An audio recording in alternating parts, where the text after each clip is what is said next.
Hello, my name is Andy and I am the Village Idiot. I'm armed with a car and a GoPro and an unhealthy amount of time on my hands. I'm using that time to attempt to visit every civil parish in England. You're watching the Harrogate series.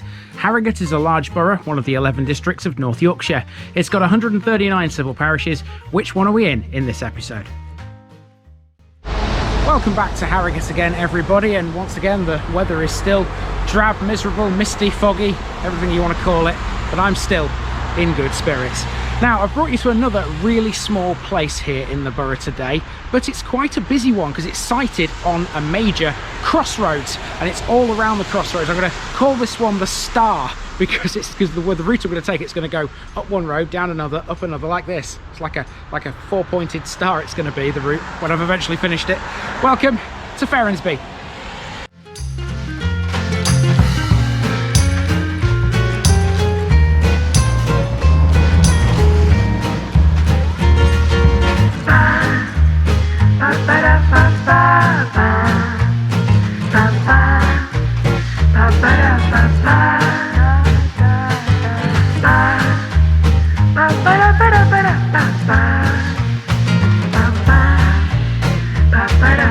Here's my disclaimer for people who may be watching me for the first time. I say things as I would in my native accent and dialect. As a result, I may not pronounce things in the same way as the locals do. Remember, I'm a visitor. It's impossible to know everything. Leave me a comment, spin me a like, and bash that subscribe button. Let's get to today's parish video.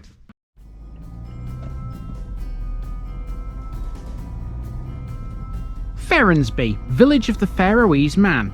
Continuing west through Harrogate, today we come to another settlement which has strong links to the Danish and Viking invaders which once occupied vast swathes of Yorkshire. Ferrensby has perhaps the most unusual name meaning we've come across yet. It literally comes from the word Faereyingr, which means a man or men from the Faroe Islands. For those who don't know where they are, it's a small archipelago between Scotland and Iceland, and it's a Danish territory. Ferrensby might only be small, but this one has quite a lot to talk about. It lies on a crossroads where the A6055 from Knaresborough to Boroughbridge crosses the lane between Arkendale and Farnham. The village used to have two pubs. One is now closed, but the other is well known to many travellers on the road. It's called the General Tarleton, named after the lieutenant colonel who led the British Legion at the end of the American Revolution. He later served in Portugal and held commands in Ireland and England. Also within the parish boundaries you'll find a shooting ground, the entrance to a golf club, a motorhome showroom and a small lake. Most people just drive through this place, but honestly, it's worth stopping, and in this video I'm going to show you why. Let's get walking, folks.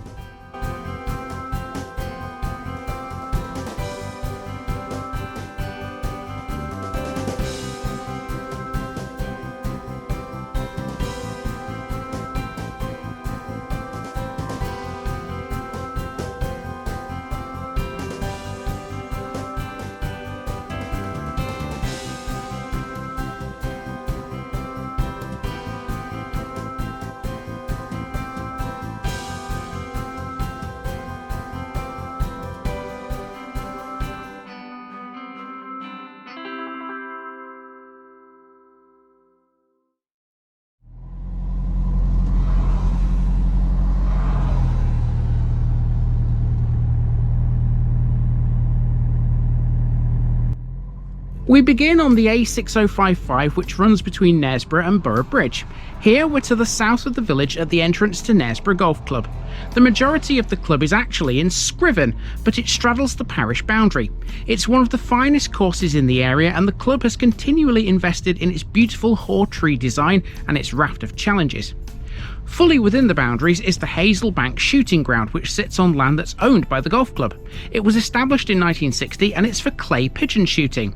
It's so popular locally that 3 years running between 2016 and 2018, it won the award for the best shooting ground in the northeast of England. These two landmarks can be found at the southernmost point of Ferrensby's boundaries, so let's head north into the village. Also along this road on the way is Highfield Car and Commercial on a small industrial estate and a cluster of other farm and industrial buildings. Not a lot to write home about if I'm honest. Ferrensby though, well, that's a different story. Let's get walking.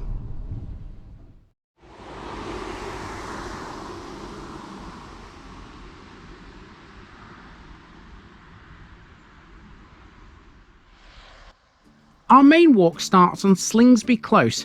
This is the newest part of the village, having only been completed within the last 2 years. We'll be back to this later. The A6055 is the main road through the place as it cuts right through the middle of Ferrensby on its way to the A1. Part of this road was built by John Metcalfe, a prolific road builder between 1752 and 1753. He was known as Blind Jack, but despite his obvious ailment, he built 180 miles worth of road across Yorkshire, Lancashire and Derbyshire, and many of his routes still survive today. Ferrensby used to have 2 pubs, but now there's only one. This house used to be the Bluebell Inn. The other pub is now the only major amenity here. Ferrensby doesn't have a shop or a post office, but it does have an old phone box which houses the local defib machine. Behind the Blue Bell is a pond. The locals know this as the lake, and it's quite attractive, particularly in the summertime. It occupies a tract of land between the A6055 and Farnham Lane. It's not uncommon to see ducks and other waterfowl on this. In front of the lake is a bus stop. Ferrensby is served by 3 buses, the main 2 being the numbers 22 and 23, which run between Knaresborough and Ripon. It's on Farnham Lane, which is a collection of both old and new houses. There's clearly been some infilling along this road in the past. The most impressive property along here is Ferrensby's oldest. Named Lakeview House, it goes back to the 1400s and was at one time much grander. It's listed Grade 2 along with the adjacent Long Cottage. Here's the building in question. Many of the oldest houses here are built of brick and cobble, the same story as in other local villages. The oldest ones can be found right in the middle of the village. Now we're approaching the crossroads, which marks the absolute centre. This isn't the easiest junction to navigate when driving. If you're coming from Farnham, it's a blind corner, which is one of the reasons why you should obey its stop sign. The A6055 is a road we'll meet a few times in this part of Yorkshire, most notably in Minskip, the next village to the north. As we turn back onto it, we find an old chapel. I have no idea when this was built, but it wasn't converted to a house until at least 1950, as one account I found from a local said that they can remember a relative playing the organ in it in 1949. Next we have the other pub, the General Tarleton. This is named after the man who led the British Legion at the end of the American Revolution, Banastray Tarleton, although it's not overtly clear why he's linked to the village. The building, though, dates back to at least the mid-1820s. Just up the road from the pub is a vehicle showroom. This is Scotland Motorhome Hire, a family-run business that's ideally placed around here. There's a lot of caravan parks and campsites in this area. After passing Willow Garth, which is just a little cul-de-sac off the main road, a road sign points us to one of those caravan parks, Kingfisher, which I'll be covering in a future episode. And as we return to the crossroads again, we find a parish notice board. Mark off Ferrensby, everyone. The village of the Faroese man is in the books. The last of the 4 arms of the crossroads is Moor Lane.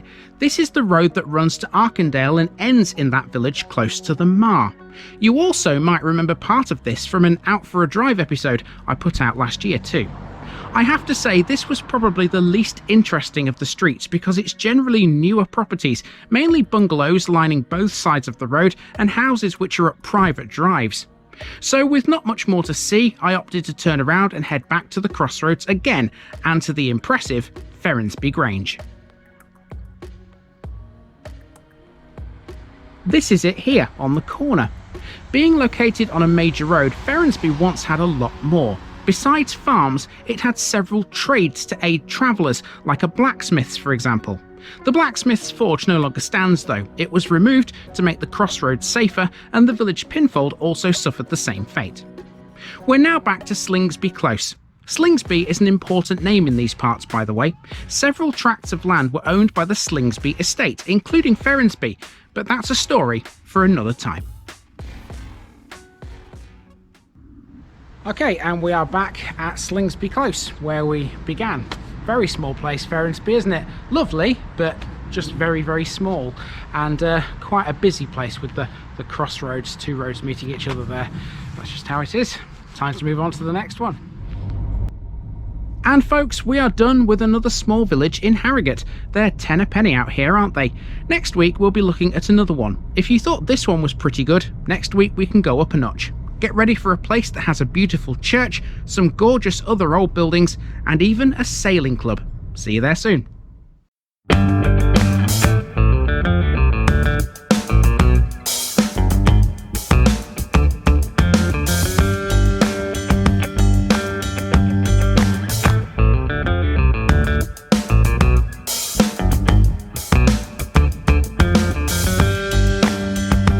Thanks for watching this video, folks. Don't forget to like this episode if you haven't already. It really makes a difference with YouTube. If you're new here, subscribe to the channel for more videos like this, and give us a share too if you've got friends who'd like it. You can find all the links to my social media accounts below, as well as my Buy Me a Coffee page where you can donate to the channel. Also, if you've enjoyed this episode, have a look at some more videos in this series. Until next time, I've been Andy, also known as the Village Idiot, and I'm out.